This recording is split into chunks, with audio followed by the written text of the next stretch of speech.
جی بالکل، افسران بالا کی ہدایت پر SHO اخلاق احمد صاحب کی بہترین کارروائیاں جاری۔ تھانہ سرجانی گٹکا ماوا فروغ میں ملوث ملزم کو گرفتار کر لیا۔ SSP ضلع ویسٹ پولیس نے کنیز فاطمہ سوسائٹی کے قریب کارروائی کر کے ملزم منزل والاسلم کو گرفتار کیا۔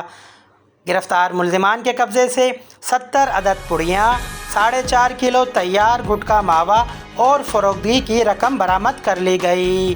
گرفتار ملزمان کے خلاف سندھ گٹکا ماوا ایکٹ کے تحت مقدمہ درج کر کے تفتیش کا آغاز کر دیا گیا۔ رپورٹ عدنان غوری کے 6 سٹی نیوز کراچی۔